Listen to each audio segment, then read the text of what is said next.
주제는 그 진문공에 관한 이야기입니다. 진문공이 어떤 사람인지에 대해서는 뭐 구체적으로 진행하면서 설명을 드릴 거고요. 시작하기 전에 이거 하나 보고 시작하죠. 이게 뭐같이 보입니까? 이거 곳간의 문입니다. 이 태계 이항 선생을 모시는 도산서원에 가면 그 본관인 그 정교당이 있습니다. 정교당에서 오른쪽에 보면 고직사라는 건물이 있습니다. 그 고직사는 거기서 일하는 사람들이 묵고 식품이라든지 자재를 보관하는 곳이 있는데요. 거기 보면 이 곳간입니다. 곳간을 이렇게 지어놨는데 여러분 이 곳간에서 좀 특별한 게 눈에 안 보이십니까? 그렇죠. 이 구멍이 이래 있습니다.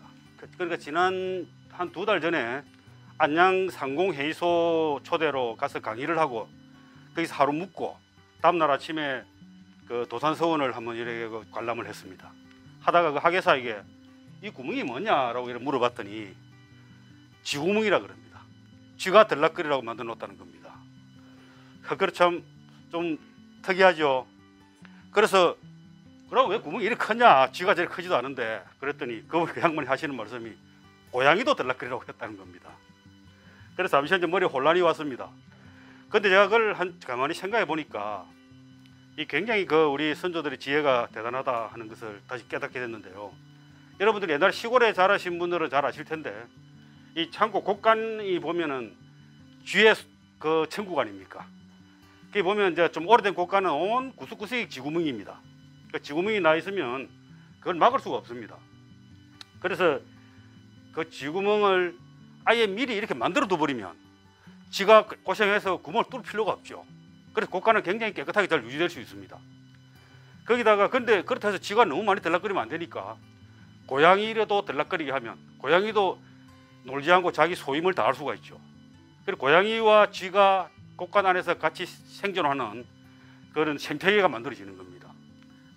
아프리카에 그 영양들과 사자가 함께 노니는 정글의 생태계가 만들어지는 거죠. 그래서 주인의 입장에서는 아주 적은 양의 곡식을 쥐에게 희생시키고 그리고 고양이와 쥐가 이런 것들이 아주 아름답게 공존하는 그런 세상을 만들어 둔 거죠. 그래서 이게 참 굉장히 특별한 지혜다 하고 느끼고 제가 칼럼까지 쓴 적이 있습니다. 자, 이게 보통 시작할 때 굿 아이디어와 비즈니스 인사이트를 하는데요. 방금 앞에 거는 굿 아이디어로 대체하면 되겠고요. 비즈니스 인사이트입니다. 아주 재밌는 동작이니까 잘 한번 보시기 바랍니다. So a final experiment that I want to mention to you is our fairness study.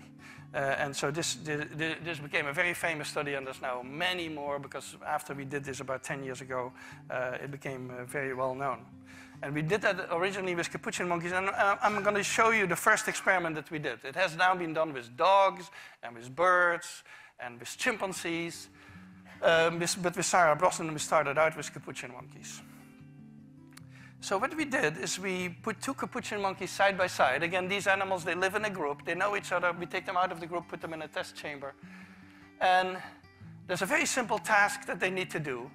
And if you give both of them cucumber for the task, the 2 monkeys side by side, they're perfectly willing to do this 25 times in a row. So cucumber, even though it's really only water in my opinion, but cucumber is perfectly fine for them. Now, if you give the partner grapes, the food preferences of my capuchin monkeys correspond exactly with the prices in the supermarket. And so if you give them grapes, it's a far better food, then you create inequity between them. So that's the experiment we did. Recently, we videotaped it with new monkeys who had never done the task, thinking that maybe they would have a stronger reaction, and that turned out to be right. The one on the left is the monkey who gets cucumber. The one on the right is the one who gets grapes. The one who gets cucumber, note that the first piece of cucumber is perfectly fine. The first piece she eats. Then she sees the other one getting grape, and you will see what happens. So she gives a rock to us, that's the task. And we give her a piece of cucumber, and she eats it. The other one needs to give a rock to us. And that's what she does. And she gets a grape. And she eats it. The other one sees that. She gives a rock to us now, gets again cucumber.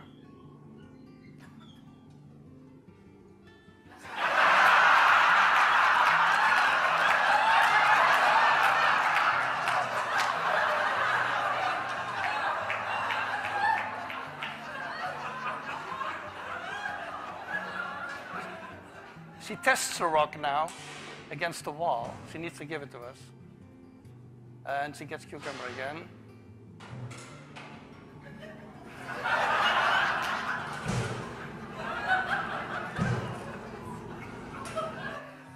So this is basically the Wall Street protest that you see here. 재밌죠? 이게 저 아까 그 요 동영상에 제 초반에 그 기둥이 두 개가 나옵니다. 이게 The Pillars of Morality라 그래서 그 도덕의 기둥이라는 이야기입니다. 도덕을 사람이 지키게 만드는, 그리고 도덕이라는 것을 사회의 문화로 만드는 그 가장 중요한 기둥이 무엇인가? 하나는 공정해야 되고, 하나는 그 사람에 대한 연민과 공감과 이런 그 인정이 있어야 됩니다. 그래서 지금 이 실험은, 이 카푸친 원숭이들을 데리고 하는 실험은 다양한 실험이 있었는데, 이 더발 교수가 아주 유명한 교수입니다. 이 더발 교수 연구팀에서 이제 한 저 실험은 과연 이 공정이라는 게 동물에도 적용되는가? 그래, 개를 상대로도 하고 말을 상대로, 소를 상대로도 하고 원숭이 상대로 했는데, 원숭이 상대로 하기 가장 재미가 있죠. 자, 여러분 여기서 이제 중요한 포인트가 뭐냐면, 이 두 원숭이가 오이를 받았을 때는 아무런 문제가 없었습니다. 둘 다 아주 행복하게 그 가업을 수행하고, 그래 돌을 주어주는 가업을 수행하고 행복하게 오이를 받아 먹고 했습니다. 아무런 문제가 없죠. 그런데 어느 날 어느 순간에 한쪽에는 포도를 주기 시작하니까 오이 받아 먹고 아무런 문제가 없었던 원숭이, 이쪽 원숭이가 어떻습니까? 굉장히 불행해진 겁니다. 그러고 막 화도 나고 자기 돌도 이래 뭐 살펴보기도 하고 집어 던지고 막 이렇게 이제 이 화를 내는 거죠. 자, 그러면 포도를 받아 먹은 원숭이는 행복하겠습니까? 그래, 이 더월 교수가 이래 해보니까 이 오이를 받은 원숭이에게만 긴장과 스트레스를 가져오는 게 아니라 포도를 받아본 원숭이도 자기 동료 원숭이의 그 분노, 화를 갖다가 견뎌야 되기 때문에 굉장히 그 스트레스 받는 겁니다. 사회가 도덕이라는 게 생기게 된 동기가 그렇게 해서 생기는 겁니다. 그 어떤 원숭이는 한쪽만 포도를 개주니까 포도를 나중에 받던 원숭이가 옆에 원숭이가 하도 그 성질을 내고 이러니까 나 이제 포도도 안 먹겠다. 이렇게 포도를 거부하는 일도 생깁니다. 그리고 또 침팬지를 또 대상으로 했을 때는 한쪽에 너무 많이 받고 하면은 미안하니까 옆에 원숭이가 또 나눠줍니다. 이 페어니스를 지키는 것이죠. 근데 그렇게 나눠주는데 그쪽 원숭이, 상대방 원숭이가 니는 많이 받았으니까 나도 좀 돌아 하고 이렇게 달라 그러면 안 줍니다. 그러니까 자기가 자발적으로는 주더라도 상대방의 요구나 강요에 의한 것은 안 듣는다는 겁니다. 참 재미있죠. 인간하고 똑같죠. 그래서 지금 이 원숭이들의 실험이 공정이라는 것과 그리고 이 공감이라는 것, 이런 부분에 대한 굉장히 센세이션을 일으켰습니다. 이 실험을 왜 했느냐? 2008년도에 그 월스트리트 금융위기가 왔었죠. 그래서 많은 사람들이 아큐파이 월스트리트 시위를 하고 뉴욕의 그 월스트리트를 점령하자 뭐 이렇게 해가지고 그 굉장히 사회적인 분노가 컸을 때 왜 그랬느냐? 이런 불평등 때문에 자기들이 돈을 은행에 넣고 다 금융기관에 넣어놨더니 어느 날 돈이 없어지는 겁니다. 그래 그걸 가지고 마음껏 누리고 그 회사가 망한 회사의 사람들은 뭐 천문학적인 돈의 퇴직금을 받아갑니다. 그래서 그런 불공정 이런 상황을 견디지 못하는 것, 그것을 동물 실험으로 증명을 해낸 그런 이야기입니다. 자, 그래서 이거를 이제 우리가 불한빈 환불균이라는 이야기를 하는데요. 전에 이제 그 김두관 그 국회의원이 뭐 강의를 한 데서 갔더니 이 양반이 자기의 그 좌우명이라 해서 이렇게 보여줍니다. 그래 이 백성은 가난함을 금심하는 것이 아니라 이 고르지 못함을 근심한다. 이게 무슨 말이겠습니까? 배 고픈 거는 참을 수 있지만 배 아픈 것은 못 참는다는 이야기입니다. 다시 말하자면 내가 가난한 거는 불한빈, 내가 가난한 거는 걱정하지 않는다. 그렇지만은 남들하고 불평등한 것, 환불균, 평등하지 못한 것은 참을 수 없다 하는 겁니다. 그 백성들이 이렇다는 이야기예요. 그러니까 이 이야기는 사실은 고전에 그대로 나오는 이야기는 아니고요. 원래 이거 논어에 이런 이야기가 나옵니다. 이 논어에 나온 이야기를 저렇게 좀 패러디가 좀 바꾼 내용입니다. 여기 보면은 불한가히 환불균 뭐 이런 이야기인데, 나라를 다스리는 사람은, 여기서는 백성을 이야기하지만 이건 나라를 다스리는 사람은 모자람을 근심할 게 아니라 고르지 못함을 근심해라. 무슨 말인지 알겠죠? 아까 그 원숭이 두 마리하고 똑같습니다. 우리가 이 오이라는 맛없는 것을 주는 것을 가지고 이것이 맛이 없거나 양이 적다고 그걸 걱정할 게 아니라 양쪽을 평등하게 해주지 못함을 걱정해라, 이 이야기입니다. 가난함을 더 근심하지 말고 편안하지 않음을 근심해라. 안전하지 않음을. 전쟁이 일어나지 않아야 된다는 겁니다. 고르게 나눠주면 가난하다는 사람이 없고 옆집도 다 똑같이 오이 먹으니까 나도 오이 먹고 그 누군가가 포도를 먹고 있으면 내가 불행하다는 걸 알지만 다 오이 먹을 때는 아무 문제가 없습니다. 그러고 또 합평하면 평화로우면 모자람도 없고 기울어짐이 없다 이런 이야기입니다. 이 논어 게시판에 나오는 이야기를 이 정치인들이 이렇게 좀 말을 바꿔 가지고 이렇게 쓰고 있습니다. 자, 오늘 이제 진문공 이야기입니다. 항상 저는 이제 이 중국 고전을 가지고 많이 강의를 했는데 맹상문이라든지 초장왕이라든지 뭐 그런 손자병법이라든지 이제 제가 여러 강의를 많이 했습니다만 이 진문공 강의가 특히 저는 개인적으로 마음에 듭니다. 제가 마음에 드는 내용인 만큼 여러분들에게 열성적으로 한번 제가 올 말씀을 드리도록 하겠습니다. 이 진문공은 진나라 22대 군주입니다. BC 636년에서 628년까지 재위를 했고 춘추 시대의 두 번째 패자입니다. 패자라고 하는 것은 그 중원을 전체 중국의 사실상 지배자라고 보시면 됩니다. 가장 힘이 있는 나라의 군주를 패자라고 합니다. 이 이제 BC 636년이라는 게 이제 얼마나 참 옛날인지 잘 좀 감이 안 오실 텐데 신라 백제 고구려가 생긴 게 BC 1세기입니다. 1세기라고 하는 것은 BC 100년도 되지 않았습니다. 그러니까 고구려가 BC 한 90년, 뭐 백제가 한 BC 60년, 신라가 BC 한 30년 이때 생겼기 때문에 이 신라 백제 고구려보다도 한 600년 전이 됩니다. 굉장히 고대죠. 굉장히 고대고 저 때만 하더라도 아직 청동기 시대입니다. 그렇지만 이제 이 그 중국의 문화는 이 내용을 보시면 아시겠지만 굉장히 그 탄탄하게 그 내용들이 그 철학이라든지 정치라든지 이런 것들이 잘 정비되어 있는 것을 우리가 볼 수 있습니다. 중국의 이제 역사가 가만히 보면 중국이 옛날에 고대 하나라로부터 주나라로 이렇게 넘어옵니다. 주나라가 BC 1400년대부터 그 226년까지 이렇게 쭉 돌속해 왔는데요. 736년에 이 주나라가 이 동쪽에서부터 함양에서부터 이쪽에 낙양으로 이사를 합니다. 이거를 동주라 그러고 이걸 서주라 그럽니다. 나라를 옮겨오면서 나라가 아주 쫄아들어가서 작아졌습니다. 그래서 주나라가 나라를 다스리는 방법이 뭐냐면 봉건제도입니다. 봉건이라고 하는 것은 이 중국 이 넓은 땅을 자기들이 다 다스리기 어렵다. 그래서 자기 동생, 아들, 그리고 공신, 예를 들면 그 당시에 주나라를 세운 뛰어난 신하가 누구냐면 태공망입니다. 강태공 아시죠? 많이 들어보셨죠? 강태공에게는 어디를 줬냐면 이 제나라를 줬습니다. 제나라 땅을 주고 자기 동생에게는 노나라 땅을 주고 뭐 이런 식으로 해서 나라를 여러 나라 이렇게 쪼개줬습니다. 이렇게 쪼개준 나라들이 한때 1000개가 넘었습니다. 봉건이란 말은 그 땅을 봉해가지고 거기다 나라를 세워라 이런 뜻입니다. 그걸 봉건이라 그럽니다. 그렇게 이제 이 봉건제도가 가장 좋은 점이 뭡니까? 중앙에서 각 땅을 신경 쓸 필요가 없죠. 각자 가가지고 나라를 만들고 백성을 다스리고 이렇게 합니다. 그렇게 한 다음에 어떻게 합니까? 이 봉건의 그 군주들의 역할은 뭐냐면 존왕양입니다. 왕을 받들어 모시고 오랑캐를 무찌르는 게 이 사람들이 그 제후국들의 그 의무입니다.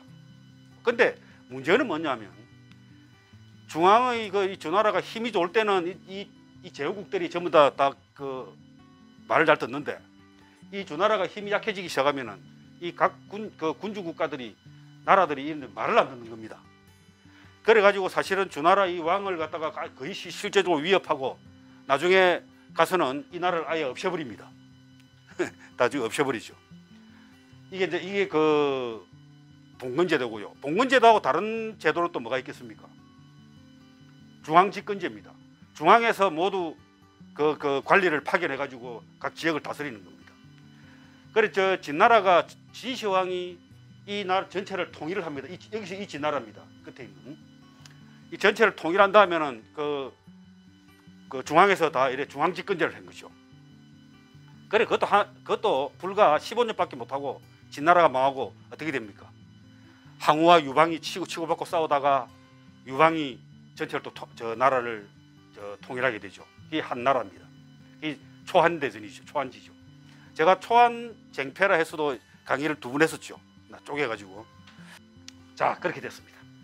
이렇게 나라들이 이렇게 넓게 있으니까 제후국들이 힘이 세지면은 자기들이 힘이 세지면 어떻게 하냐면은 이 주나라 왕에게 내가 이 좀 주변의 나라들을 좀 모아가지고 회합을 하겠다.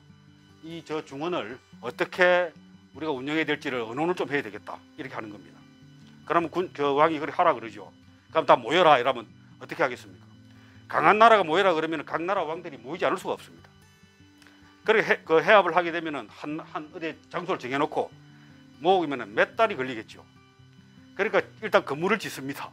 장소 짓고 뭘 다 하고 사람을 모이고 하면 뭐 엄청나게 많은 사람이 모입니다. 그렇게 모아놓고 회합을 해가지고 룰을 정합니다. 그러게 힘 있는 나라들이 그러죠.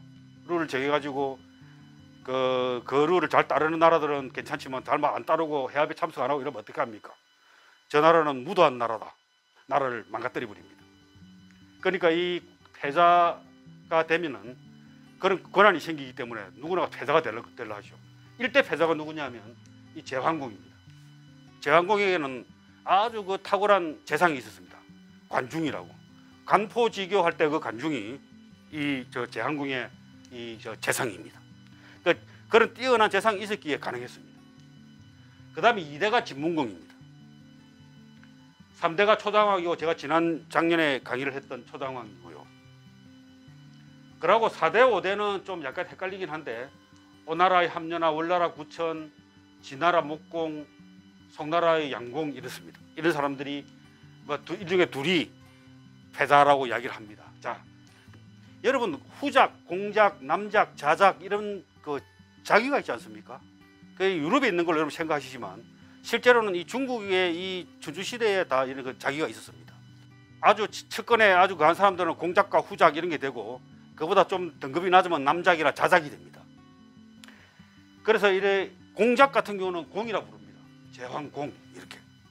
여기 보면 진문공, 진목공 이렇게 공작이죠. 후작인가 이거는 후라고 부릅니다. 위문후 무슨 뭐 이런 후가 이렇게 붙습니다. 근데 이 초나라는 원래 이 자작이었습니다. 굉장히 그 등급이 좀 낮았죠. 그러니까 자기들이 우리가 왕하겠다 이래가지고 자기들 처음부터 왕을 참칭을 했습니다. 왕의 이름을 함부로 갖다 붙인 거죠. 예, 그렇고 오나라와 월나라는 후반기에 좀 생겨가지고 빨리 사라진 나라들입니다. 그러다 보니까 이나는 왕이라든지는 그 시효가 없었습니다. 이름을 그냥 붙입니다. 그 참 전국 시대에도 후반으로 가게 되면은 모두 자기들이 왕이라 그럽니다. 그때는 7개의 나라만 남는데 전부 다 그때는 나라만 남고 나면 마지막 가서는 다 왕이라고 참칭을 하게 되죠.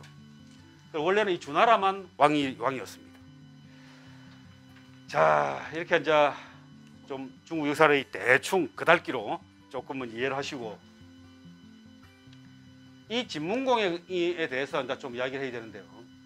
제위를 BC 636년에서 628년까지 약 9년 동안 제위를 했습니다. 이 양반이 나이가 60이 넘어서 오르게 되는데 이 진문공이 굉장히 파란만장합니다. 이거 그 가계를 좀 알 필요가 있습니다. 진문공은 이 중이입니다. 중이라 그래서 이제 이 둘째 아들입니다. 그래 이 진흥공의 둘째 아들이고요. 둘째 아들인데 이 태자인 신생이 있었고 셋째가 이호고 그 진흥공에게는 아들이 9이 있었는데 나머지는 뭐 다 이렇게 좀 별 시원찮았고 이 세 사람이 제일 그래도 좀 똘똘했습니다. 근데 왕이 어떻게 됐냐면은 진흥공이 19대 죽고 나서 이호라는 이 셋째 아들이 왕에 오르고 20대 왕이 오르고 그 이호의 아들 어가 또 21대에 오르고 그 이후에 중이가 22대에 오르는 겁니다. 이 파란만장하죠. 자, 이게 왜 그런 게 있었냐면 이 여희의 그 난이라 그래서 여희가 정치를 혼란스럽게 하다 여희난정이라 그럽니다. 이 여희는 진흥공이 오랑캐를 쳐부수고 자매를 갖다가 상납을 받습니다. 오랑캐들로부터 상납을 받았는데 이 나이가 늙었을 때 이 상납을 받았는데 이 여자에게 푹 빠져버렸습니다. 푹 빠져가지고 어린 그 해제와 탁자를 이 여희가 낳았는데 이 진흥공에게 관해가지고 이 애들을 왕으로 좀 다음에 집권을 하게 만들어야 되겠다. 그래가지고 이 신생을 그 모함합니다. 신생을 모함하는데 여러 가지 뭐 보면 뭐 나옵니다. 이 신생이 자기를 겁탈하려 했다라고 또 이야기했다가 나중에 신생이 또 자기 아버지한테 저 바친다고 뭐 고기하고 음식을 보내왔는데 거기다 독을 타가지고 독을 탔다고 해서 또 이런 모함을 하고 해가지고 그래가지고 신생이 자살합니다. 자살하고 나니까 또 이 두 아들이 또 거슬리니까 두 아들을 또 모함해가지고 이 두 아들이 이제 그 변방으로 보내버립니다. 그래서 변방으로 보낸 상태에서 이 둘을 죽이려고 자객을 보냅니다. 각각 자객을 이래 이제 보내니까 이 중이 이 둘째 아들은 저 백곡이라는 데 있다가 저 적쪽 자기 그 외가 쪽이 있는 데로 달아나 버리고 이 이호도 또 변방에 어디 있다가 또 어디 달아나 버립니다. 그래 달아나고 나서 이제 있었는데 그래 달아나서 얼마 안 돼 가지고 이 진흥공이 죽어버립니다. 죽어버리니까 이제 나라의 신하들은 이 왕을 누가 모셔와야 되는데 어떻게 하겠습니까? 그래서 중위와 뭐 이런 데다가 이호에게 다 이래 사람을 보내니까 여기가 난리를 피워가지고 이 해제와 해제를 갖다가 이제 왕으로 올리겠다 그럽니다. 나이가 9살짜리인데. 그러니까 이 그 신생 태자의 서성인 이극이 이 해제를 죽여버립니다. 해제를 죽이라 그 밑에 또 30살짜리 탁자를 또 올린다 그러니까 탁자마도 죽여버리고 여기도 죽여버립니다. 그래가지고 이제 이 중위와 이호에게 이야기하니까 이 중위는 안 한다 그러고 이호는 와가지고 이제 왕이 올랐습니다. 그래 올랐는데 이 이호도 또 지나니까 자기 형이 중위가 거슬리거든요. 그래 또 그 자객을 보냅니다. 그래 이호는 또 그 적쪽에 있는 데 있다가 이제 제 나라로 또 달아납니다. 그로부터 계속 달아나는 이제 중위의 아주 파란만장한 인생이 이제 벌어집니다.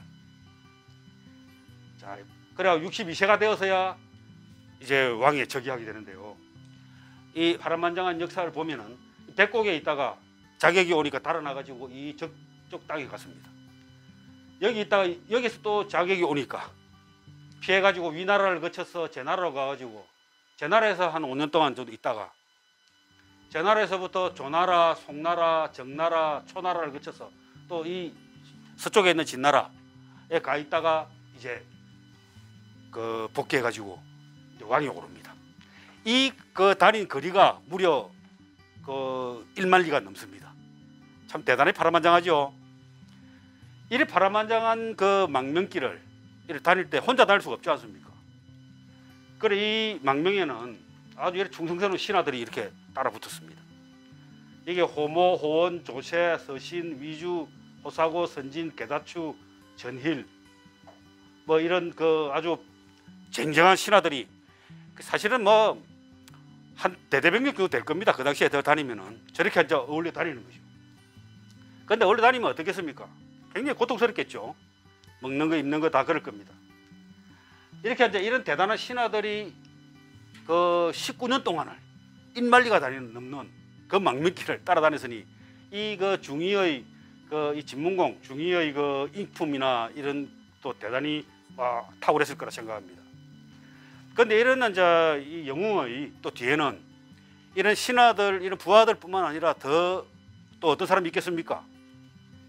여자도 있는 법이죠. 그 완전 위대한 남자들의 뒤에는 위대한 여자가 있는 법입니다. 이 이제 그 적쪽 땅에 있을 때 결혼을 했어요. 그러다 12년 동안 있으면서 결혼도 하고 애를 둘을 낳았습니다. 그러면서 이 중위가 이제 나는 떠나야 되겠다라고 하면서 그 아내에게 이렇게 이야기를 합니다. 25년을 기다려라. 25년을 기다려도 내가 오지 않으면 재가를 해라. 이제 이렇게 합니다. 자, 그러면 애 둘 놓고 12년 동안 같이 살았으면 여자의 나이가 얼마 정도 됐겠습니까? 그러니까 한 30점 됐겠죠. 그런데 거기서 또 25년을 기다리려면 55세가 된다는 이야기 아닙니까? 그게 농담인 거죠. 그러니까 여자가 뭐라 합니다. 25년이면 제 무덤 위 척백나무도 많이 자랐겠습니다. 하지만 처분 당신을 기다릴 것입니다. 하고 이렇게 이야기를 합니다. 이 이제 이 사기에 나오는 이야기입니다. 그러니까 가지 말라고 붙잡고 바지가락이 자꾸 늘어지고 그러지 않았다는 거죠. 남자의 그 어떤 큰 뜻을 이루기 위해서 이렇게 보내줍니다. 그리고 또 이 제나라에 가서도 제황공의 도움으로 거기서 또 그 제나라 공녀와 결혼을 합니다. 같이 삽니다. 거기서 이제 여기 보면은 제나라에 온 지 2년, 황궁이 죽고 수조 등의 내란을 그 나라가 아주 혼란스러워졌죠. 그러니까 이제 그 밑에 있는 조세와 그 호운이라는 이런 신하들이 뽕나무밭에 숨어가지고 그 모의를 합니다. 그 우리 보스 공자를 중위 공자를 데리고 우리 가야 된다.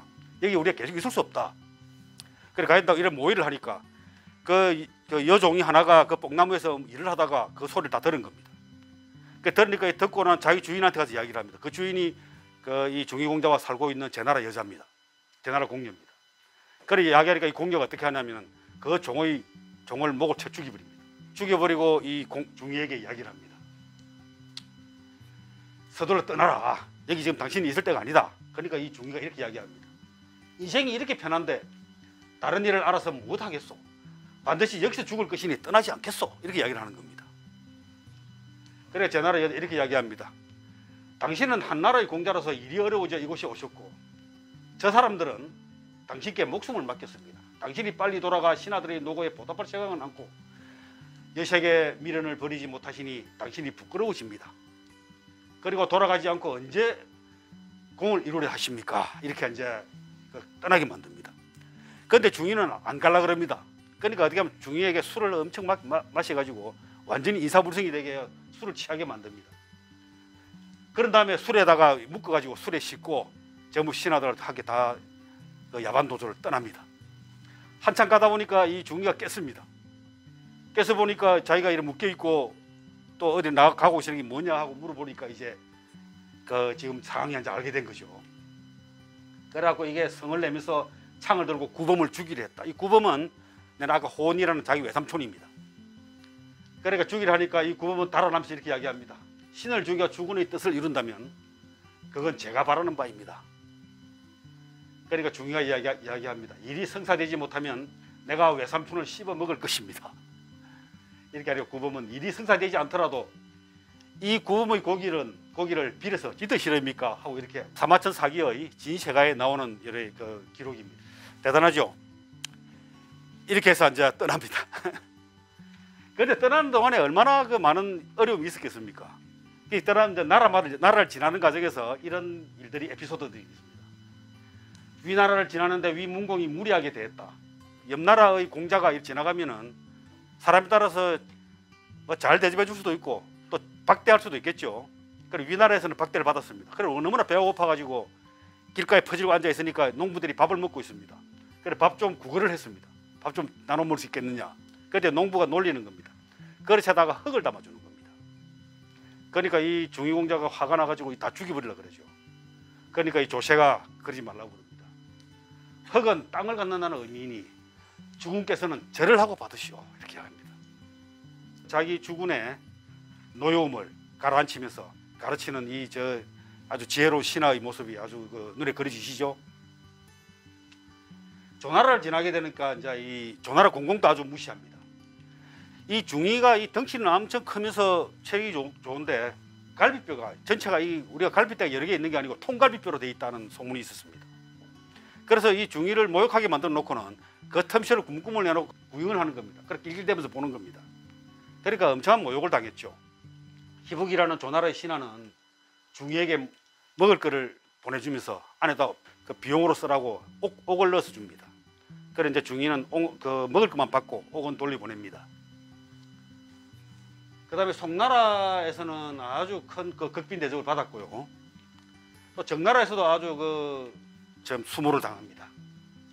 그래 얘가 이제 아예 들어오지도 못하게 합니다.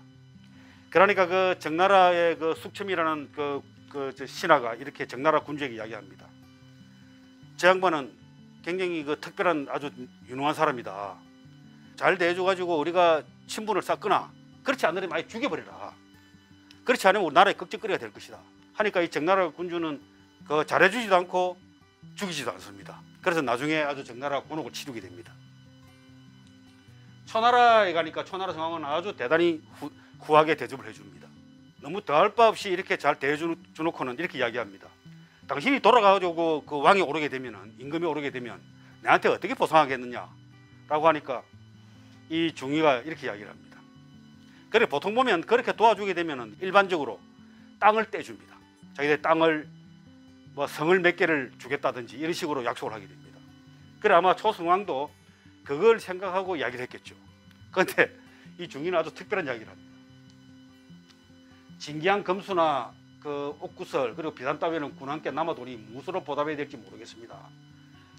그래 성왕이 이렇게 이야기합니다. 그렇긴 하지만 무엇으로든 제게 보답해야 되지 않겠소? 라고 하니까 중위는 만약 어쩔 수 없이 평원에서 전쟁을 만나게 되면은 군대가 서로 부딪히게 되면 왕을 위해 사흘 거리를 뒤로 물리겠습니다. 이렇게 하는 겁니다.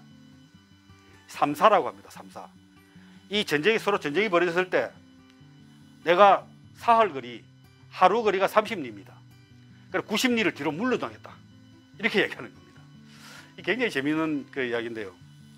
그러니까 전쟁 우리가 이 협상할 때 여러분들 이제 잘 이래 어딘가 협상이 벌어졌을 때 크리에이티브 옵션이라는 게 있습니다. 아주 창의적인 대안이 필요합니다.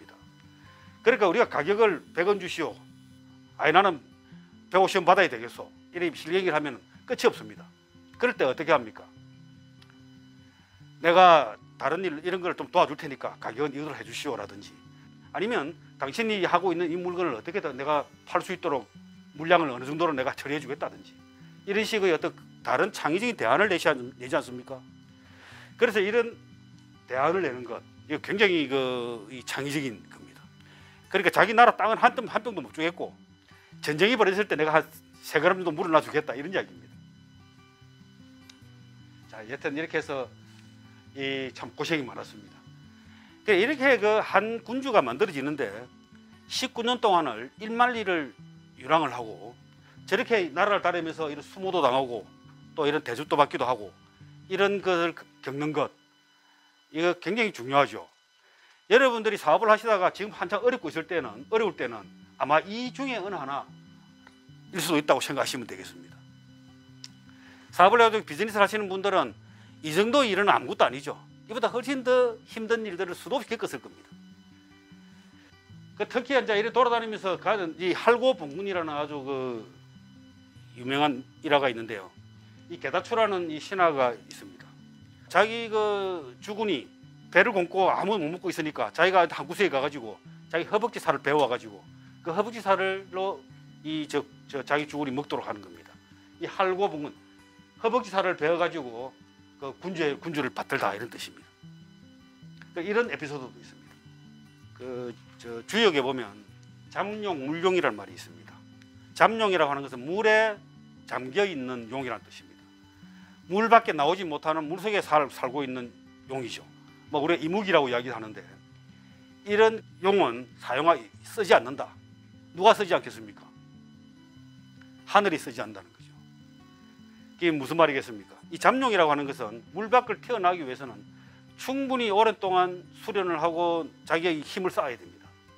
그냥 용은 물속에서는 편안히 살 수 있지만 하늘을 나오는 때에는 많은 걸 잃어야 되죠. 굉장히 힘들죠. 그래서 그런 역량을 충분히 쌓을 때까지 기다리는 겁니다.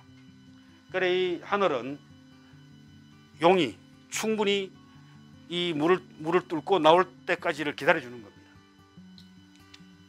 자, 그렇게 해가지고 이제 돌아다니다가 해공이 이제 궁궐에 죽고 해공은 자기 동생 이호입니다. 중요의 동생 이호입니다. 죽고 나니까 자어가 들어섰습니다. 자어가 들어서 가지고 이제 왕이 됐는데 이 왕이 되니까 신하들이 자질이 안 되고 저런 사람을 왕으로 모시고 있다는 것은 굉장히 적절치 못하다 해가지고 이 중위를 찾아갑니다. 중위는 바로 옆에 있는 다른 진나라, 서쪽의 진나라에 와 있었습니다. 그걸 찾아가가지고 이제 한국을 강하니 내항하는 자가 많았다. 그래가지고 진나라의 목공, 진나라의 목공이 군사를 내어가지고 중위가 진나라로 돌아가게 도와줬다. 그래서 군사를 끌고 이렇게 쭉 오니까 이 자어 몇 달 왕자를 잊지도 못하고 달아나 버립니다.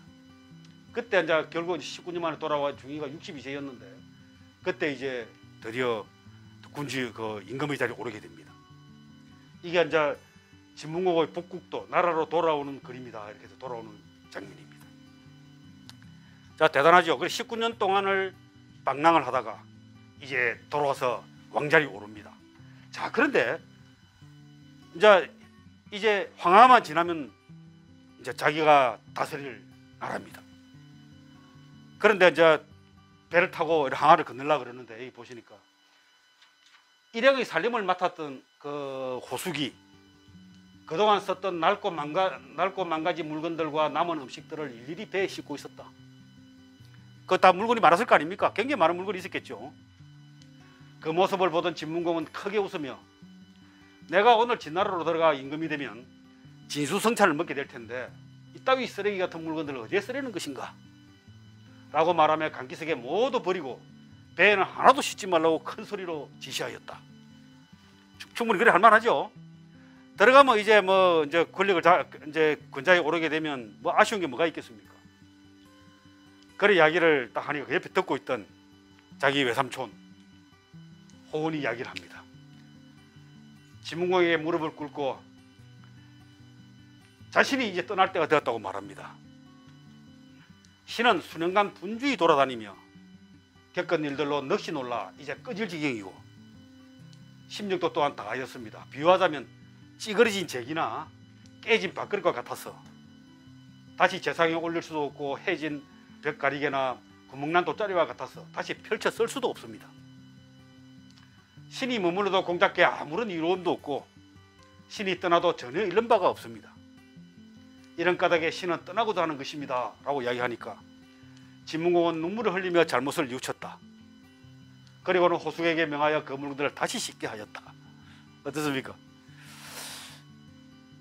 이렇게 해서 이제 이 참 아껴 쓰던 물건을 버린다는 것이 쉬운 일은 아니죠. 그 정들어설 수도 있고 다 망가지고 그릇은 깨지고 뭐 돗자리나 이런 것도 다 구멍이 나고 해지고 엉망이 됐겠죠.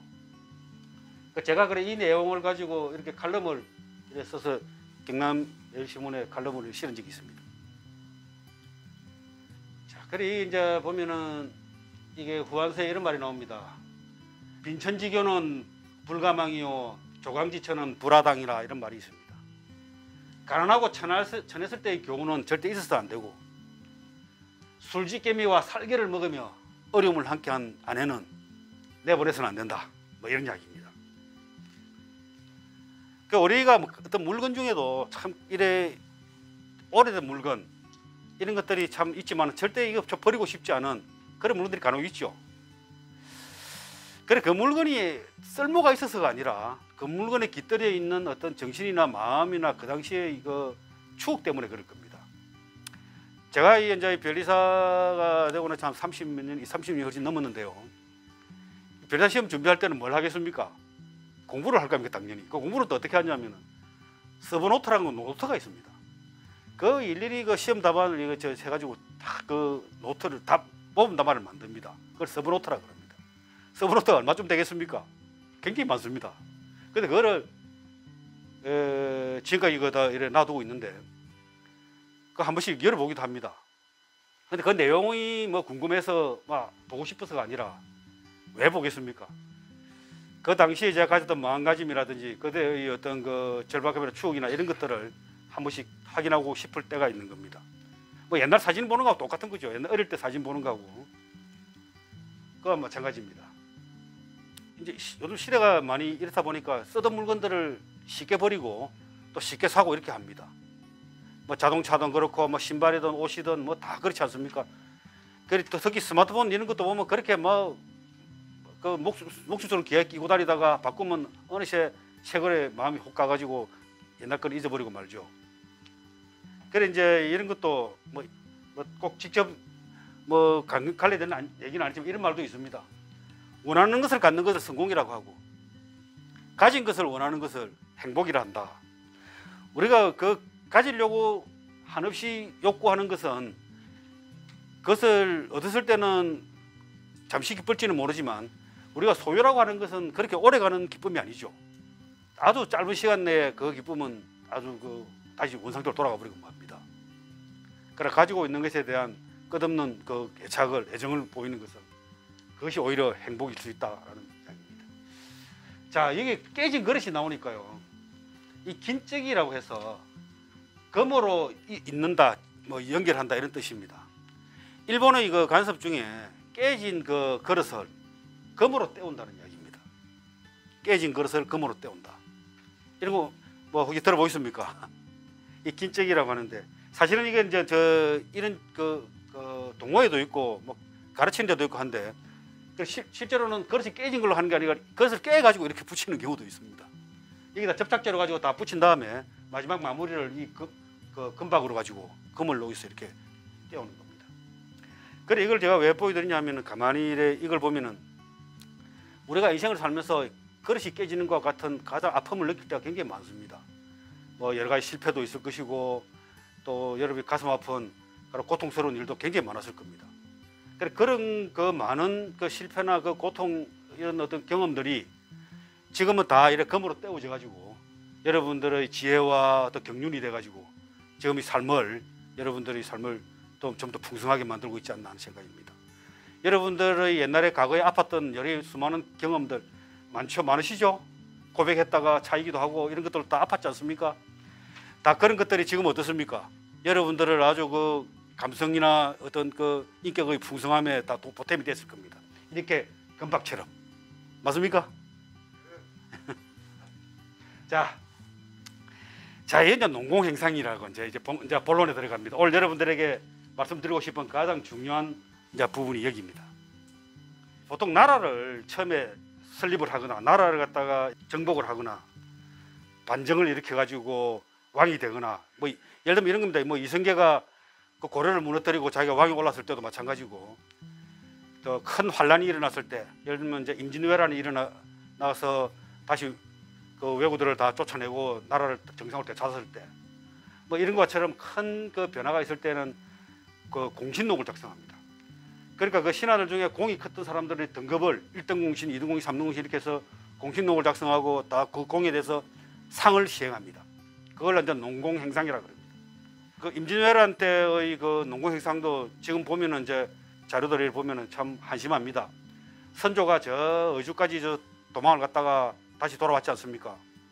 그런데 곽재우라든지 이런 뭐 신입이라든지 이런 그 의병장들 이런 사람들이 굉장히 그 많은 공을 세웠고 그 사람들이 수많은 희생을 했는데 그런 사람들은 그 공신록에 싹 빼버리고 자기를 따라갔다 내려온 그 사람들의 상당수를 전부 공신에다 올려놓은 겁니다.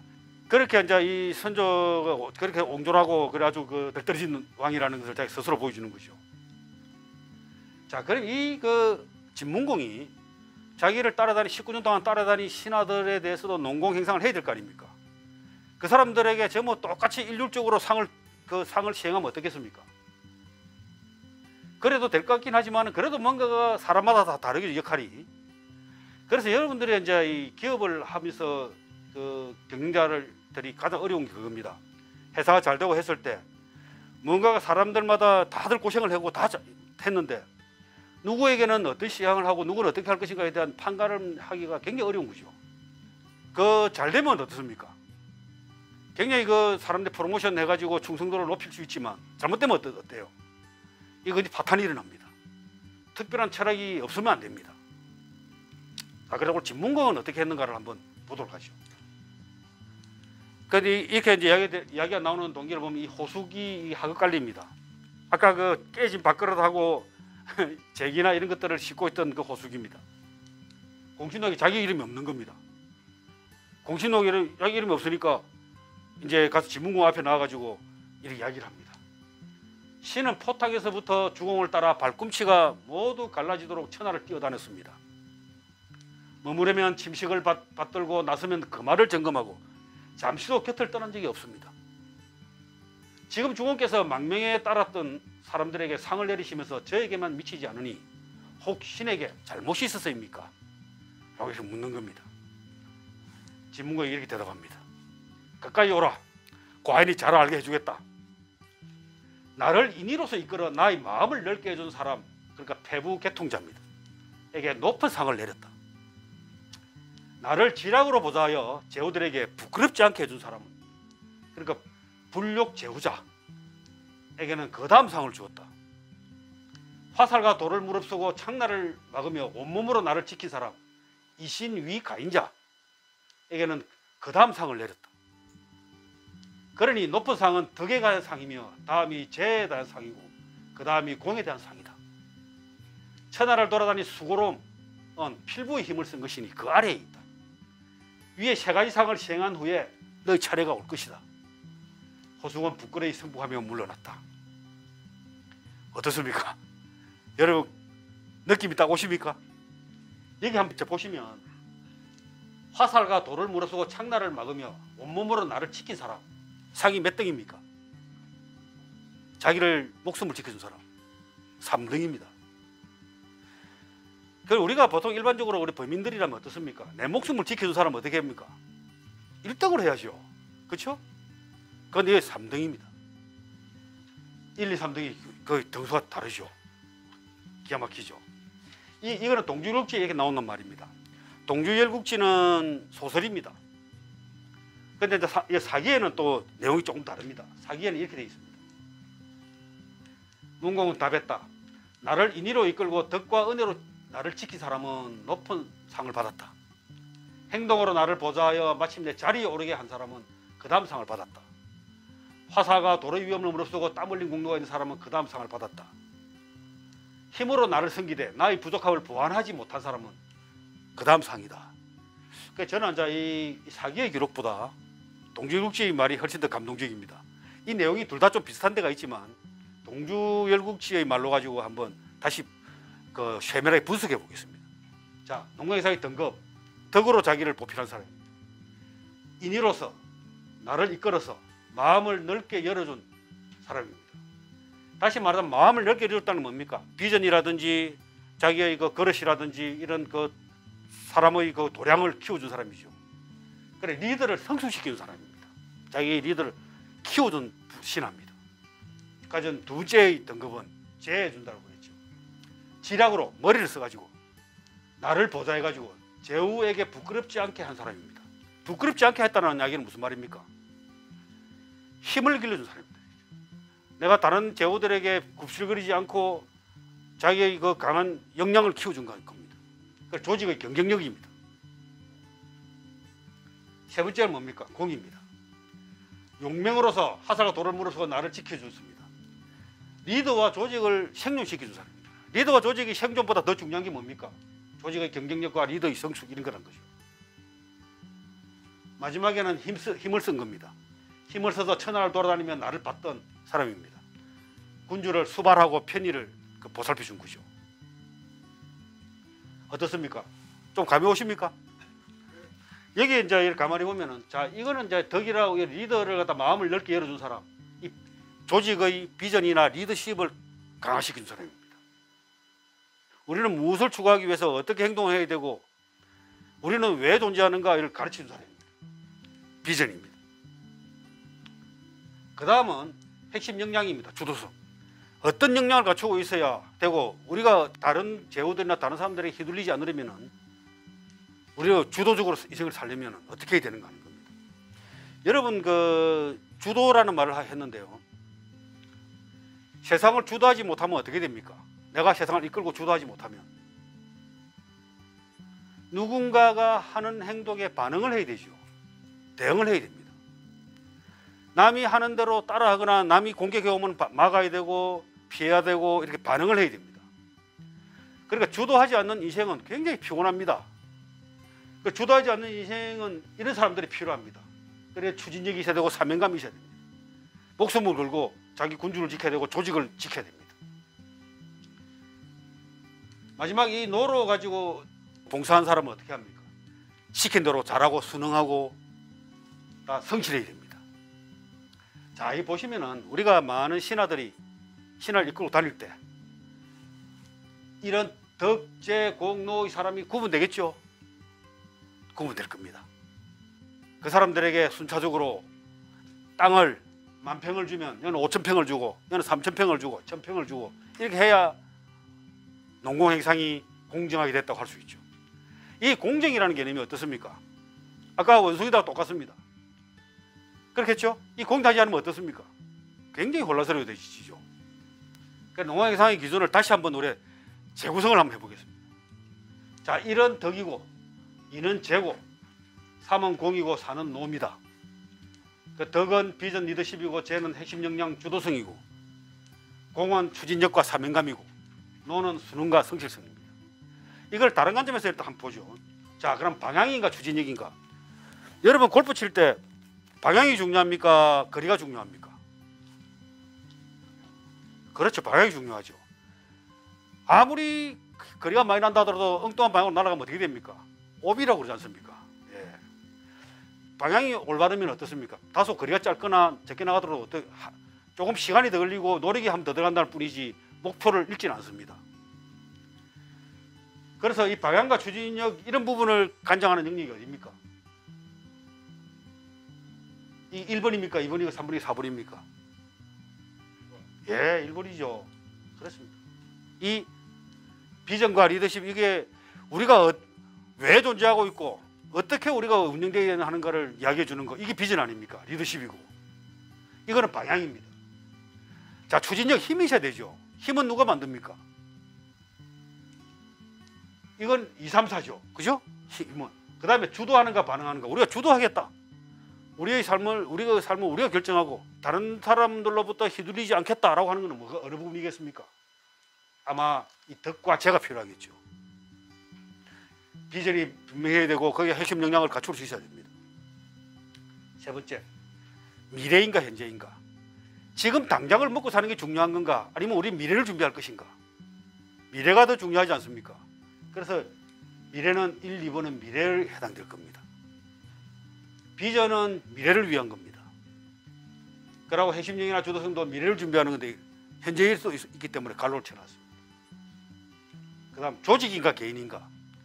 조직을 위한 것인가 개인을 위한 것인가. 1, 2고 3은 이 공은 창과 돌을 막으면서 자기를 구해준 사람, 이 개인이기도 하죠. 그 다음 도전하는가 유지하는가. 1, 2는 미래를 도전을 하는 거죠. 그래서 3이나 이런 것들은 어떻습니까? 매월 공격을 막는 거죠. 유지하는 거죠. 현재를. 노도 마찬가지입니다. 자, 이렇게 보니까 좀 더 역할이 확실히 구분이 되십니까? 예, 이렇게 정리를 해놓으니까 너무 기분이 좋았습니다. 사실은.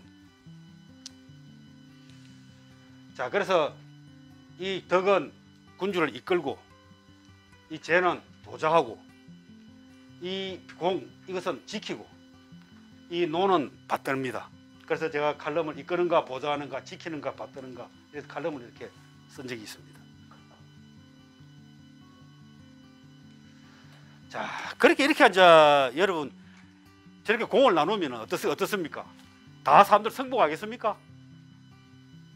불만이 있겠죠. 서로 나는 2번이야. 뭐 나는 1번이어야 돼. 뭐 4번은 3번이라 그럴 거고 다 자기의 그 공을 가지고 이야기를 할 겁니다. 그래 공을 내세우기 위해서는 자기가 잘했다는 것을 굉장히 강조해야 되겠죠. 그 꼴이 어떻겠습니까? 분위기가 좀 싸하겠죠. 그래서 이 게다추라는 이 신하가 이 할고봉군, 아까 그 자기 허벅지를 베서 군주에게 먹인 사람입니다. 이 게다추가 보니까 한심합니다. 서로 그 자기 공을 내세우면서 이야기를 하니까 이렇게 봅니다. 흥공의 아들이 9이었는데 죽음만 살아계실 뿐이다. 해공과 회공은 가까운 사람도 없었고 앞밖으로 버림을 받았다. 하늘이 진나라를 없애지 않아 필시 군 주인이 나타날 것이고 그 주인이 진나라 제사를 드릴 텐데 주군이 아니고 누구란 말인가? 뭐 자신도 다 죽어버렸으니까 이 중위밖에 남아있지 않았으니까. 그래 하늘이 실로 그분이 앞길을 열어주셨는데 하늘이 열어준 건데 몇몇 사람이 자신의 힘이라 하니 어찌 기만이 아니겠는가. 남의 재물을 훔치며 도둑질이라 하거늘 하물며 하늘의 공을 탐내어 자신의 힘이라 우기는 자들이야. 하늘이 왕이 군주 임금에 오르도록 다 배려해 놓은 건데 저공이라고 다 떠드는 놈들이 있단 말이에요. 하늘이 공을 훔치는 거다 이거죠. 아래 사람들은 그 죄를 무릅쓰고 위 사람은 그 간 사람의 상을 내리면서 위아래가 서로 속이니 함께하기 어렵구나. 그래 이거 내가 너하고 안 논다 이라고 이제 저 게다추는 떠나버립니다. 그래서 탐천지공 하늘의 공을 훔치다 이런 이야기입니다. 우리가 이제 이런 그 기업들 내에서도 그런 분쟁들이 많죠. 뭐 노조 관계도 그렇고 기업 안에서의 어떤 뭐 나중에 그 공을 서로 나눌 때 보면은 내가 공을 덜 세웠니 하고 참 그걸 많이 싸웁니다. 다툽니다. 그런데 사실은 그 공은 누구의 공인가? 하늘의 공인가?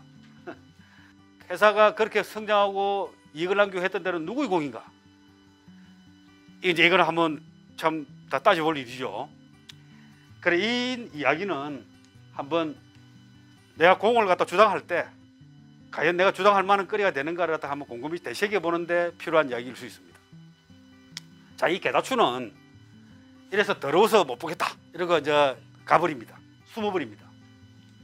그래가지고 숨어가지고 저 있으니까 누가 찾아올 것 같으니까 자기 늙은 노모를 엎고 저 뒤에 이름이 계산으로 바뀌긴 했습니다만 산에 올라가 숨어버립니다.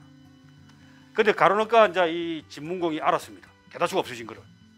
그렇게 충성스러운 신하가 없어졌으니까 난리가 났을 거 아닙니까? 개다추를 찾아라. 아무 찾아도 없는 겁니다. 그래서 저 산에 들어갔다는 건 안 거죠. 그래 가서는 개다추를 아무리 찾아봐도 안 나오니까 어떻게 합니까? 불을 지르는 겁니다. 이 개다추는 워낙 효동스러우니까 효심이 깊으니까 불을 지르면 그 엄마를 노모를 살리기 위해서 내려올 것이다. 불을 질렀습니다. 근데 개다추는 안 내려옵니다. 엄마와 같이 이렇게 나무를 붙들고 나무에다 꽁꽁 묶어가지고 이렇게 붙들고 안 내려옵니다. 그래 타 죽었고 맙니다. 그래 진문공이 얼마나 후회스럽겠습니까? 이 개다추가 죽은 이 면산, 그 당시 면산이었는데 이걸 이름을 개산으로 바꿨다고 합니다. 꼭대기에다가 이 개다추의 무덤을 이렇게 만들어놨습니다. 그래 이렇게 개다추가 죽은 날을 기리면서 이제 진문공이 그럽니다. 이날은 아무도 불을 피우지 마라. 개다추가 죽은 날에는. 그래서 생긴 게 뭡니까? 한식입니다. 청명날 하루 전일 한식입니다. 우리가 말하는 우리는 지금 한식이 되면 어떻게 합니까? 산소 뭐 이래 가서 벌초도 하고 산소 돌보러 가죠. 그래 이게 이렇게 생긴 한식이 이렇게 생겼습니다. 그래가 이제 그 진문공이 개다추를 그렇게 죽게 만들었더니 얼마나 가슴이 아팠겠습니까? 그래가지고 개다추가 이 부둥켜 안고 죽은 이 나무를 잘라와 가지고 저 나막신을 만들어서 자기 신고 다닙니다. 나막신을 신고 다니면서 따그덕 하면은 조카 하고 이렇게 그 통곡을 합니다. 조카가 뭐냐면 발족자의 아래 하자입니다. 발 아래에 개다추가 있다 이야기입니다. 개다추를 생각하면서 그렇게 서러워하고 그 개다추를 기리습니다. 조카 하니까 여러분 무슨 말이 생각나십니까? 형제간의 아들 자식을 뭐라 합니까? 조카라 그러죠. 그 말이 여기서 유래한 겁니다. 조카가. 그래 이 조카라는 말이 그 이후에는 어디 그 군주라든지 이런 사람들을 그 폐하 이렇게 하듯이 이렇게 그런 말로 쓰이다가 이제 이 조카라는 말이 이제 형의 아들 뭐 이런 식의 이름으로 그 부르는 일반 호칭이 됐습니다. 사실 지금 가만히 생각해 보니까 그 말도 그럴 수 있는 게 한 집안의 그 장자의 아들이면 어떻습니까? 그 다음에 대를 이을 집안의 그 쉽게 말하면 집안의 군주가 되는 거죠. 그러니까 아마 그 조카라 부르지 않았나라고 제 마음대로 생각해 봅니다. 예. 저 진문공이 이제 이래 즉위해가지고 4년이 되니까 4년이 돼서 성북전투라는 전쟁이 일어납니다. 이 성북전투는 그 당시에 아주 강대국이었던 초나라와의 싸움에서 진나라가 아주 크게 이기는 겁니다. 저 초나라 초성왕이 이 송나라를 포위한 그 나라들이 약한 나라들은 이 큰 나라들을 받들며 삽니다. 그래서 그거를 사대라고 합니다. 우리가 사대주의 그러죠. 그 사대주의의 말이 여기서 나온 말입니다. 큰 나라를 받든다 이런 뜻입니다. 그런데 큰 나라를 받든다 하는 것은 좀 부끄러운 일이긴 하죠. 그렇지만 어떻습니까? 약한 나라 큰 나라를 한테 받들지 않고 하면 살아남을 수 있습니까? 없습니까? 생존의 그 원리죠. 큰 나라들에게는 그 나라들을 따르는 그 작은 나라들이 있게 마련입니다. 그걸 뭐 오징어 게임에서 보면 깐부라 그럽니까? 예, 편먹기 하는 것이죠. 진나라를 받들고 있는 송나라를 초나라가 쳐들어왔습니다. 송나라가 좀 우리 좀 살려주시오라고 진나라에 요청을 하니까 진나라가 이제 도와주러 갑니다. 옛날에 송나라 양공이 어떻게 했습니까? 아주 극진히 대접해 줬죠. 극진히 대접해 준 나라가 송나라와 초나라, 제나라하고 그죠? 그래서 이제 이 도와주러 갑니다. 근데 도와주러 가면 초나라가 송나라를 공격하기 때문에 송나라로 갈 건데 송나라로 안 가고 조나라로 갑니다. 조나라는 또 이 초나라를 섬기고 있는 나라입니다. 그래서 조나라를 공격하려고 하니까 이 초나라 입장에서 어떻게 했습니까? 자기를 받들고 있는 조나라가 공격을 받고 있는데 지금 송나라를 공격을 하는 것을 계속하고 그 조나라는 어떻게 되어도 좋다 하고 이렇게 공격만 하고 있을 수는 없지 않습니까? 그래가지고 저 공격의 방향을 전환시킵니다. 이걸 그 위비구조라는 또 저 36개에 나오는 전략입니다. 한참 뒤긴 합니다만 위나라가 조나라를 공격하고 있을 때 이 제나라가 조나라를 도와주기 위해서 조나라로 가지 않고 위나라를 아예 포위를 해버립니다. 그러니까 이 위나라는 자기 나 본국이 위태로워지니까 조나라의 공격을 거두고 다시 돌아오게 되는 거죠. 그래서 또 제나라는 다시 돌아와 버립니다. 그러니까 피 한 방울 흘리지 않고 조나라를 구해주는 거죠. 그런 비슷한 그 전략입니다. 그래가지고 이제 이 초나라가 그냥 돌아가면 좋은데 초나라의 자옥이라는 장수가 진나라하고 꼭 싸워봐야 되겠다 해가지고 끝까지 이제 붙는 바람에 성북에서 만나게 됩니다. 이 성북에서 만났을 때 이 퇴피 3사를 합니다. 3사, 1사가 뭐라고 그랬죠? 30리입니다. 하루 갈 거리입니다. 30리를 물러나 줍니다. 약속을 했으니까 초성왕과 약속을 했으니까. 그래 얘는 약속을 이렇게 지키죠. 그럼에도 불구하고 싸워가지고 이 성북전투에서 진나라가 크게 이깁니다. 그래가지고 이제 사실상 이 전쟁으로 인해 가지고 패자가 됩니다. 진정한 패자가 되는 거죠. 자, 그런데 이제 이 성북 전투와 관련해 가지고 이런 에피소드가 또 있습니다. 구범, 그러니까 호원입니다. 자기 외삼촌입니다. 초나라는 병력이 많고 우리는 적다. 어찌하면 좋겠는가라고 하니까 구범이 이렇게 이야기합니다. 신이 듣기로는 예를 좋아하는 임금은 그 치레를 지나치다 하지 않고 전쟁을 자주 하는 임금은 속임수를 싫어하지 않습니다. 임금께서도 그런 속임수를 쓰는 것이 마땅합니다. 이렇게 합니다. 뭐 제사라든지 이런 예를 한번 생각해 보시죠. 그럴 때 이렇게 거칠에 막 절을 2번 하느냐 3번 하느냐 옷을 어떻게 입느냐 뭐 잔을 어떻게 따르느냐 하는 이 거칠에를 그렇게 마다하지 않습니다. 엔간히 거칠에를 많이 챙기죠. 그리고 전쟁을 좋아하는 임금은 남을 속이는 것도 그렇게 싫어하지 않는다 이런 이야기입니다. 그래서 무슨 말입니까? 좀 속이자는 뜻입니다. 그래 이 말을 옹계에게 이야기를 합니다. 진문공이 자네는 어떻게 생각하냐라고 했더니 이 옹계가 기가 막힌 말을 합니다. 연못에 물을 말려 고기를 잡는다면 어찌 고기를 잡지 못하겠습니까? 그러나 다음에는 물고기를 보지 못할 것입니다. 산에 불을 질러서 짐승을 잡는다면 어찌 짐승을 잡지 못하겠습니까? 그 다음에는 짐승을 보지 못할 것입니다. 속이는 술책을 쓰면 비록 지금은 훔칠 수 있지만 다시는 되풀이할 수 없으니 올바른 방책이라 할 수 없습니다. 이렇게 한 겁니다. 이거는 이제 유명한 그 갈택이어라는 고사입니다. 연못에 물을 말려서 고기를 잡는다 이런 뜻입니다. 그게 참 대단한 가르침이죠. 굉장합니다. 자, 그러면 진문공은 구범 호원의 전략을 썼겠습니까? 옹계의 말을 들었겠습니까? 그 당시에 진나라는 초나라보다는 약체였습니다. 그러니까 이 진문공은 그 호원의 그 구범의 이야기를 듣고 속임수를 씁니다. 그런데 이제 문공은 구범의 말에 따라 성북에서 초나라를 무너뜨리고 돌아와서는 구범의 말에 따라 속임수를 썼습니다. 그 속임수가 뭐냐 하면 아까 이야기했던 송나라로 가서 도와주지 않고 그 조나라를 치는 겁니다. 그래가지고 이 초나라가 방향을 틀게 만들고 또 성북 전투에 싸울 때에도 전략적으로 그런 상대방을 속입니다. 여러분 우리가 이 그 전쟁이라고 하는 것도 굉장히 이거 뭐라 합니까 신사적인 그 게임으로서 여겼던 적이 있습니다. 뭐 그것도 멀리 가지 않습니다. 여러분 그 남북 전쟁 영화라든지 유럽에 나폴레옹이 있을 때의 그 워털루 전쟁 이런 영화를 보면 여러분 전쟁 그 영화 보면 기억나십니까? 어떻게 싸웁니까? 양쪽에 병사들이 완전히 오와 열을 맞춰가지고 딱 줄을 서가지고 마주보고 있지 않습니까? 그걸 어떻게 합니까? 일렬 준비라면 나와가지고 딱 무릎 꿇고 총을 쏴가지고 따다닥 쏘죠. 앞 사람들 따다닥 쓰러지지 않습니까? 그럼 뒤 사람이 또 그 다음에 또 총을 가지고 또 쏩니다. 굉장히 바보 같은 싸움이죠. 무슨 전쟁을 저런 식으로 하냐? 벌그 상대방하고 쏘라고 앞에 나가 써놓고는 그런 거 안 보셨습니까? 보셨죠? 영화에 그렇게 싸웁니다.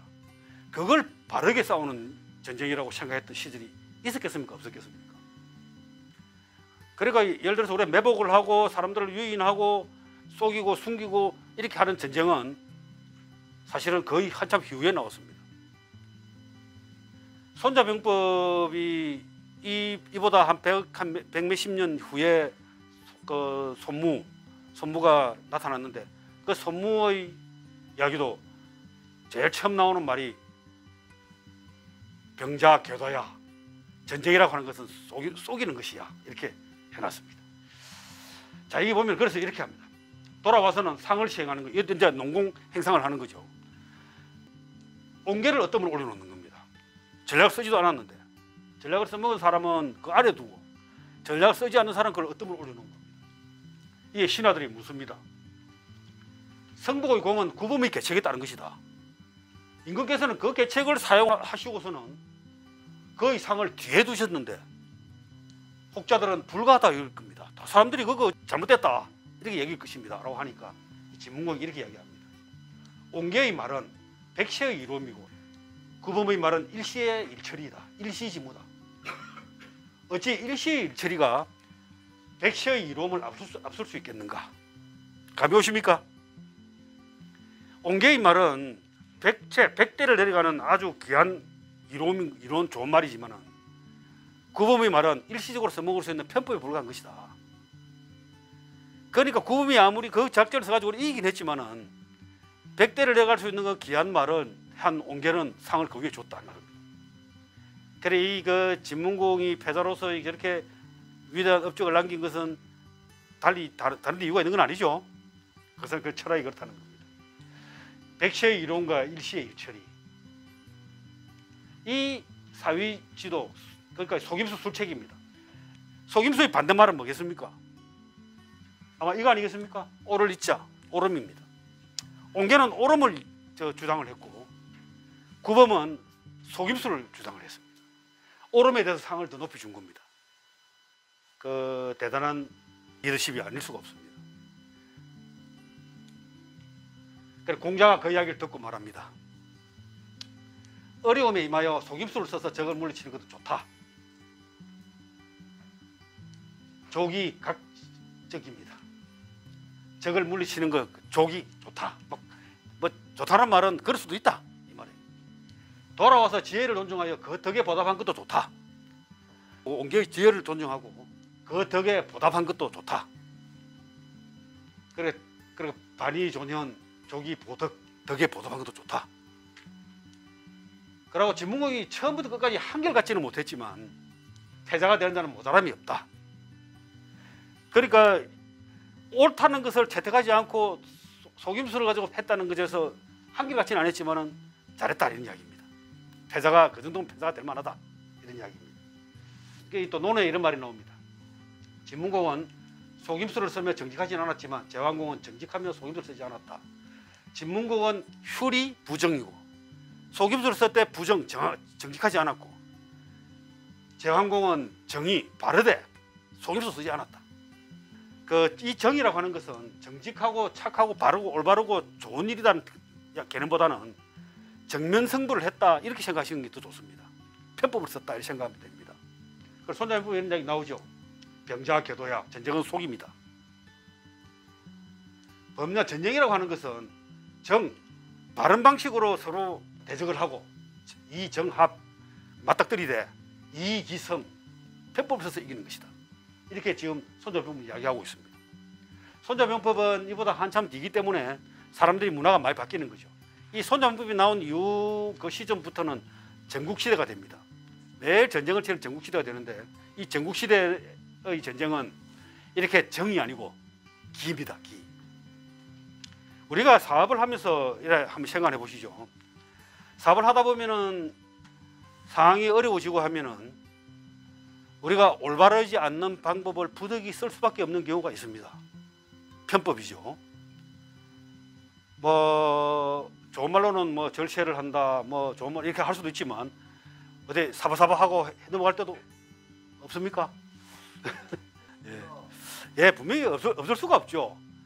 그렇지만 그것이 옳지 않다는 걸 우리가 압니다. 알면은 옳게 해야 된다는 것을 알고서 지금은 부득이하게 그렇게 할 수밖에 없다라고 하면은 자기가 다시 탄력적으로 바른 방향으로 돌아올 수가 있습니다. 그러나 매일 잘못된 방법을 쓸 수는 없는 것이죠. 그 부하나 직원들 중에 매일 편법만 쓰자고 하는 사람들이만 있다면 그래서는 존속할 수가 없습니다. 그 서스테이너빌리티, 지속 가능성을 유지하려고 그러면 어떻습니까? 올바르게 해야 됩니다. 단지 그 절박한 상황에서 어쩔 수 없이 일시적으로 편법을 쓸 수밖에 없는 상황이 있다면 그걸 쓸 수밖에 없는 거죠. 우리 납품업체 사람을 데려가서 사바사바 해가지고 술도 한번 잘 먹이고 이래가지고 납품 좀 받고 하는 거는 일시적으로는 어쩔 수 없는 일이죠. 그렇지만 더 길게 오랫동안 대를 물려서 사업을 하려고 그러면 어떻게 해야 됩니까? 바르게 해야 되는 것이죠. 백세지리가 있는 겁니다. 백세를 이어나갈, 백대를 이어나갈 이로움, 그것을 잊어서는 안 된다는 겁니다. 그 진문공이 이제 초나라를 물리치고 나서 이제 패자가 되니까 홀대한 정나라 어떤 이야기가 있겠죠. 그래서 그 당시에 숙첨이란 그 신하가 자기를 죽이려 했다는 걸 알고 숙첨을 보내라 하는 겁니다. 그러니까 숙첨을 보내라. 숙첨이 이제 가게 되면 반드시 죽을 것인 줄 알고 이제 이 진문공 앞에 나타납니다. 그러니까 진문공이 이렇게 이야기합니다. 너는 정나라의 정권을 잡고 있으면서 군주로 하여금 빈객에게 신뢰를 범하도록 하였으니 그게 첫 번째 죄다. 맹약을 하고도 두 마음을 품었으니 그게 두 번째 죄다. 왜 그러냐면 진나라를 잘 모시기로 해놓고 초나라에 갖다 붙었습니다. 좌우에 명하여 소철 걸게 하고 그걸 삶아 죽이라고 했다. 중국 역사에 보면은 삶아 죽이는 경우가 참 많습니다. 팽살이라고 하죠. 팽살. 초안정 쟁패에도 보면은 몇 번 사람이 삶아 죽이는 경우가 나오고요. 역이기라는 유방 아래의 신하를 제 나라에서 삶아 죽이기도 하고 그런 게 나옵니다. 지금 최근에 우리가 한 1, 20년 이 사이에 인권이 엄청나게 신장을 했지. 옛날에 사람이 생명이라는 것은 참 아주 가벼웠지 않습니까? 그래서 삶아 죽이는 것이 예사로 있었던 일입니다. 죽이라 하니까 이제 숙첨은 얼굴색도 변하지 않고 두 손으로 예를 올리며 문공에게 말하였다. 신은 할 말은 다 하고 죽기를 원합니다. 라고 하니까 말을 하라 그럽니다. 군우께서도 방금 전 지난날의 어려웠던 시절을 덜쳐내셨습니다. 그 일로 말하자면 어찌 신에게도 할 말이 없겠습니까? 그 옛날 군우께서 유랑하시다가 우리 정나라에 들으셨을 때 신은 우리 주공께 진공과 중의를 환대해야 한다고 간곡하게 권했습니다. 그러나 우리 주공은 신의 말을 듣지 않았습니다. 그래서 신은 다시 말했습니다. 그렇다면 진공과 중의를 죽여 없애십시오. 신이 이 말을 한 까닭은 군우께서 현명한 분이며 훗날 폐업을 성취하려는 것을 알았기 때문입니다. 그런데 우리 주공은 그러한 저희 말을 또한 듣지 않았습니다. 그것이 오늘날 이런 결과를 낳았습니다. 남의 신하된 자로서 일을 잘 헤아려 미래를 바르게 맞출 수 있는 것이 지이며 마음을 다하여 나라를 섬기는 것이 충이며 어려움이 닥쳐도 피하지 않는 것이 용이며 몸을 바쳐 나라를 구하는 것이 인입니다. 지충용인을 모두 갖춘 이 같은 신하를 진나라 국법에서는 진정 삶아 죽인단 말입니까? 지충용인을 모두 갖춘 이 같은 신하를 진나라 국법에서는 진정 삶아 죽인단 말입니까? 이렇게 했겠죠. 네. 굉장하죠? 그러고는 소채기를 잡고 소리쳤다. 이제부터 군주를 숨기는 자들은 이 숙첨의 죽음으로부터 가르침을 얻어라. 이렇게 한 겁니다. 문공은 놀라며 죽이지 말고 사면하라고 명하며 말했다. 과인이 잠시 그대를 시험해 본 것이요. 그대는 참다운 열사로다. 후하게 예를 다하여 대접하였다. 이 군주도 대단하지만, 그죠? 숙첨의 자도 굉장히 대단한 거죠.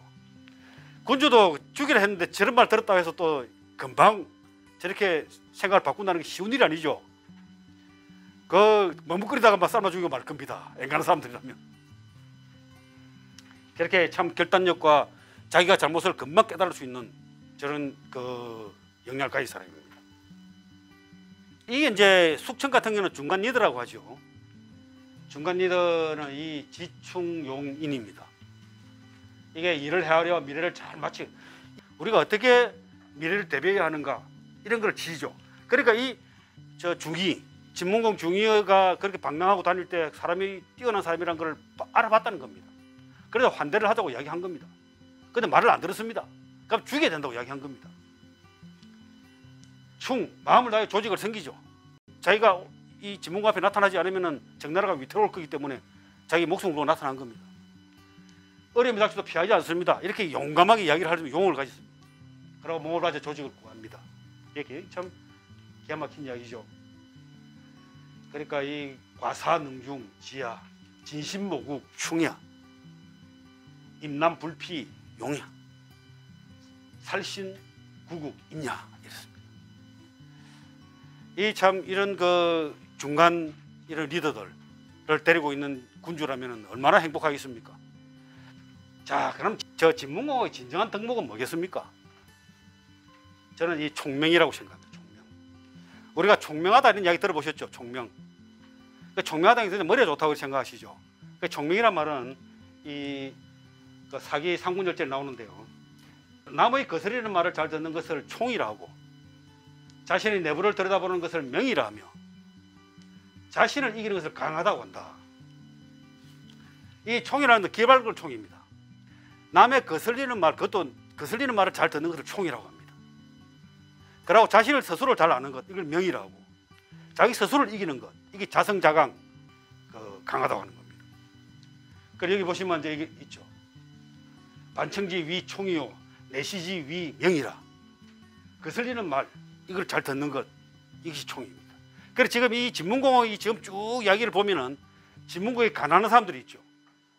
예를 들면은 흙을 주는 사람을 죽이려고 하는 것을 어떻게 합니까? 뭐라고 합니까? 흙은 땅입니다. 가서 엎드려서 절을 하고 받으십시오. 또 여기 아까 저 숙첨의 이야기라든지, 그러고 그 구분과 그 옹계의 이야기에서 옹계의 이야기를 듣고도 어떻게 합니까? 그걸 쓰지 못하지만 상은 크게 줍니다. 이 총명한 겁니다. 우리는 그 범인들로서 실제로 남이 귀에 거슬리는 소리 하면 어떻습니까? 기분 나쁘죠? 듣기 싫죠? 그럴 때 뭐라고 이야기합니까? 저도 그런 말 가끔 씁니다. 내가 배우는 건 좋아하긴 하지만 당신이 가르치는 걸 듣기 싫다. 이렇게 합니다. 그런 사람들이 가지고 있죠. 이게 우리가 그 소인들입니다. 진짜 큰 리더들, 큰 일을 이루는 사람들은 그런 말들을 잘 듣는 겁니다. 이게 참 굉장히 귀한 덕목입니다. 여러분들 한번 오늘 이 강의 내용 중에서 다양한 여러 가지 재미있는 이야기 있긴 하지만 이 총명 하나만은 잘 기억하고 가셔도 본전 뽑지 않겠습니까? 뭐 돈은 내시진 않았겠지만 그래도 온 시간을 쓰셨으니까 본전을 뽑으셔야죠. 그래, 리더의 핵심 덕목 총과 명. 이 총명이 제대로 돼야만이 자성자강할 수 있습니다. 자성자강, 스스로를 이기는 자 강하다, 이런 뜻입니다. 스스로를 이기는 자 참 강하다. 이 참 쉬운 일 아니죠. 자, 이제 정리하겠습니다. 오랜 시간 동안 좀 내용이 좀 빡빡하죠. 쉬운 내용은 아닙니다. 그렇지만 이 한문은 좀 잊으셔도 좋고요. 여기에 있는 귀한 뜻은 반드시 좀 새겨보시기 바랍니다. 자, 내법 농공행사의 원칙은 뭐냐? 덕, 재, 공, 노의 순이다. 여기 보면 특히 공은 어떻습니까? 자기의 목숨을 구해준 것임에도 불구하고 3등입니다. 그리고 탐천지공, 하늘의 공을 탐하다. 우리가 공을 논할 때 내 공이 아닌 하늘이 공일 수도 있다. 백세지리와 일시지무, 백대를 이어나갈 이로운 말, 좋은 이야기, 좋은 철학, 일시적인 편법, 일시적인 일처리, 갈택이어, 연못에 물을 말려 고기를 잡다. 고기가 다시 살아나고 더 풍부해질 수 있는 최소한의 이것만 잡아야 되겠죠. 중간 리더의 덕목, 지충용인. 리더의 핵심 덕목은 뭐다? 총명이다, 이것이죠. 그리고 자성자강할 수 있는 겁니다. 자, 이렇게 오늘 이야기 되고요. 제가 참 다양한 인문 강의를 많이 합니다. 제가 참 좋아하는 강의들이 많은데 골프도 강의했습니다. 골프 손잡이법, 세렌디피티, 천리마 리더십, 특허 철학, 협상. 제가 참 협상 강의를 참 좋아하는데 이제 다음 기회를 한번 냈으면 좋겠습니다. 4차 산업혁명에 대해서도 5번에 걸쳐가지고 쭉 제가 강의를 했었고요. 계약합시다. 여러분, 긴 강의 잘 들어주셔서 감사하고요. 좀 다음 달도 좀 이거 약속하기 어려울 것 같습니다. 오늘도 참 힘들게 자리를 마련했는데 코로나가 또 이래 기승을 부리니까 조심스럽게 또 틈나는 대로 이런 자리를 준비하도록 하겠습니다. 여러분들 또 자주 뵙기를 기대하고요. 건강 잘 챙기시고 연말 마무리 잘 하시기 바랍니다. 여러분 감사합니다.